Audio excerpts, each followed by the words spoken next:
time he was 13, Francis Casey was already an accomplished criminal. He specialised in burglary artifice. He'd talk his way into people's homes and then steal from them while they were distracted. As the years went by, Casey became increasingly violent towards his victims, who more often than not tended to be elderly and virtually defenceless. The police knew all about Casey. They knew it was probably only a matter of time before one of his violent burglaries ended in tragedy. But stopping him was another matter. Oi, that one. Right, normal one. Ball over the garden job, yeah? Just get her to open the gate, all right?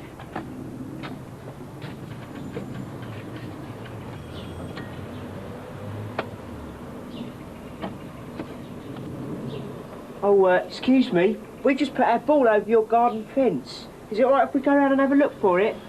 Yes. OK, follow me.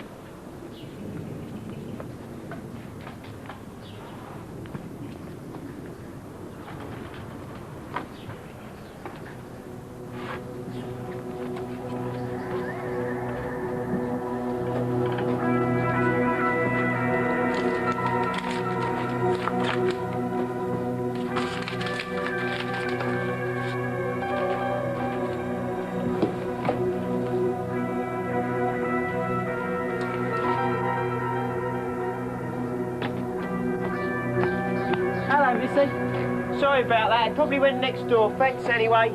For a smoke. From the age of 13, Casey was an accomplished criminal.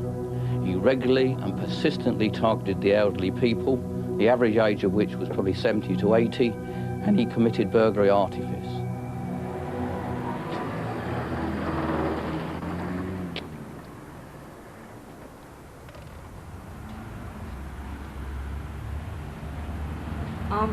How much is the maroon car out there? What, the Rover? Yeah, the one on the road. It says 4995, doesn't it? All right. Take it out of that, will you?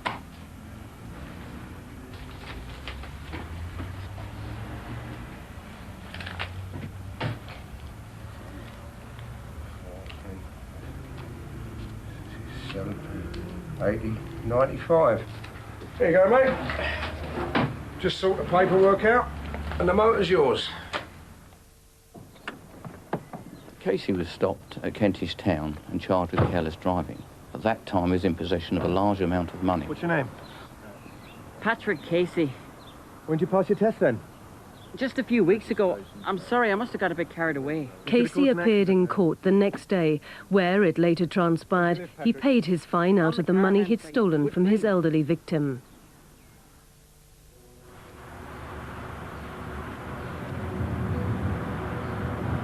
It would later be established that Casey was a crack user.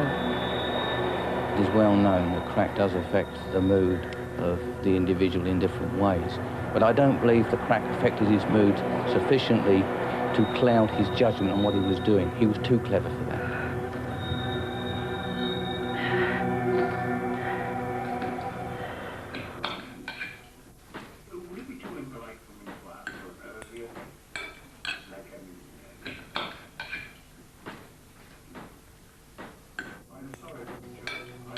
By the end of November 1993, Casey was on the rampage, carrying out at least one robbery every day.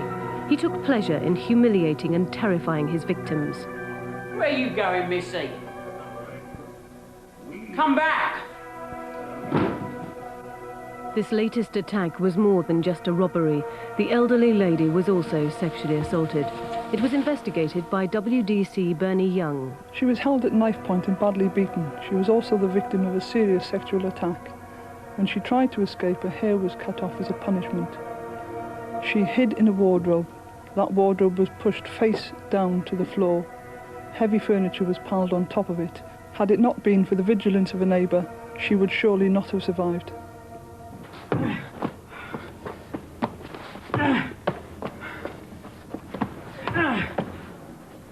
Oi! Oi! What's your game? Go on, get out of it, up it! Never mind grinning. All units, male IC1, black hair, 16 years old, tan leather jacket.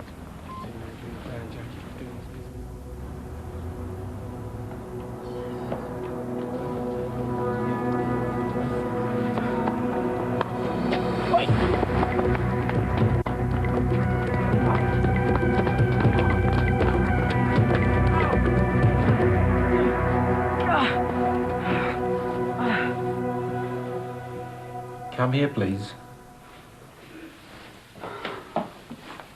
Name? James Sweeney. How old are you? 14. Where do you live? Station Road, Wood Green. On the caravan site. You understand why you've been arrested, James? No. A youth fitting your description was seen running from a property which was burgled. It's not me. You had £5.50 worth of 50p pieces in your pockets. Where'd you get the money? I want a social worker. Casey, when first arrested at Stoke Newington, behaved in a very accomplished manner. He knew exactly how to play the system.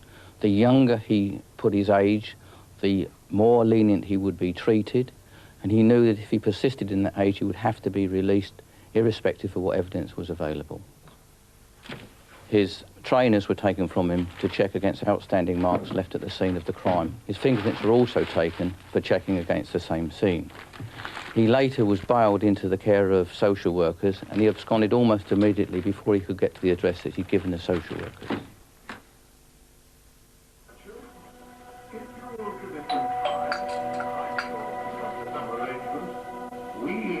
I'm just going to see who it is. Within hours, Casey struck again. Sisters Lillian and Phoebe Notley are both in their 80s. One's deaf, the other partially blind. They'd lived together for 25 years in their North London flat until a young male intruder viciously attacked them and left them for dead. 88-year-old Lillian suffered a fractured skull, broken ribs and a collapsed lung. 84-year-old Phoebe was knocked unconscious. Neighbours are devastated.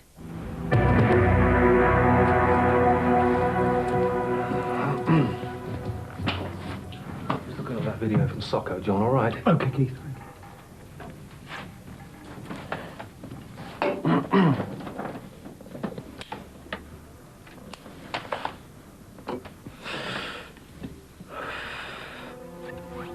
Hey, hold it there. That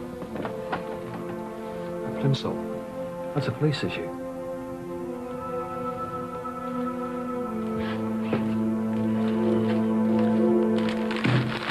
Plimsolls, size 6, issued at Stoke Newington Police Station 2 days ago to a lad called James Sweeney, 14-year-old arrested on suspicion of burglary.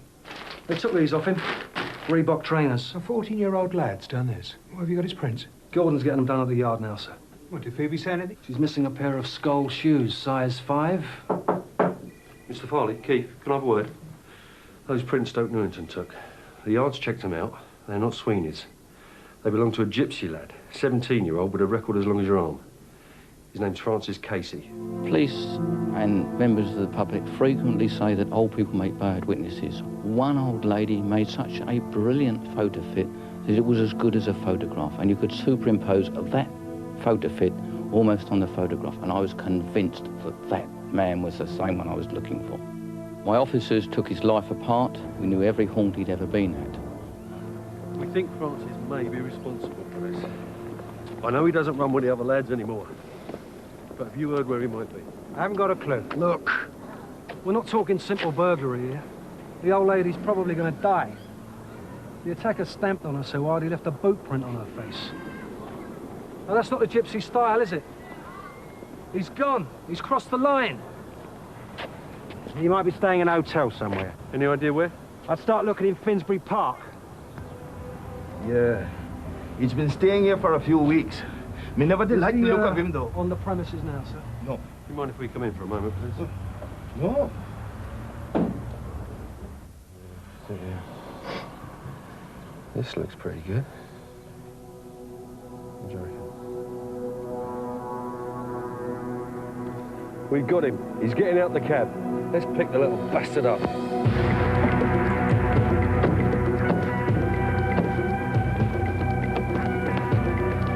Take it out now, right? Francis Casey? No, I'm Stephen Daniels. Sure you are. You're coming with us. Phoebe's shoes. Still wearing Phoebe's shoes. My worst fears were realised from an early time in this inquiry I thought that Lillian might die, and she did die. Casey would now face a murder charge. The sister's beaten in another attack has died in hospital. Her death is now being treated as murder. When Casey was arrested, he was wearing a pair of trousers that were blood-stained. Scientists later identified that blood as coming from a further victim, a male who had been heavily bludgeoned about the body and head and left for dead by Casey.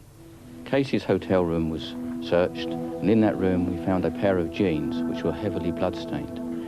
Further examination by the scientists found the blood of Lillian on the trousers consistent with a violent stamping action, and on the inside of the pocket, Casey's own blood was found. Forensic evidence linked Casey with numerous other attacks on an elderly woman who'd been robbed of her life savings, and the vicious attack Bernie Young had been investigating. This scene produced an exceptional amount of forensic evidence. We found fingerprints, blood.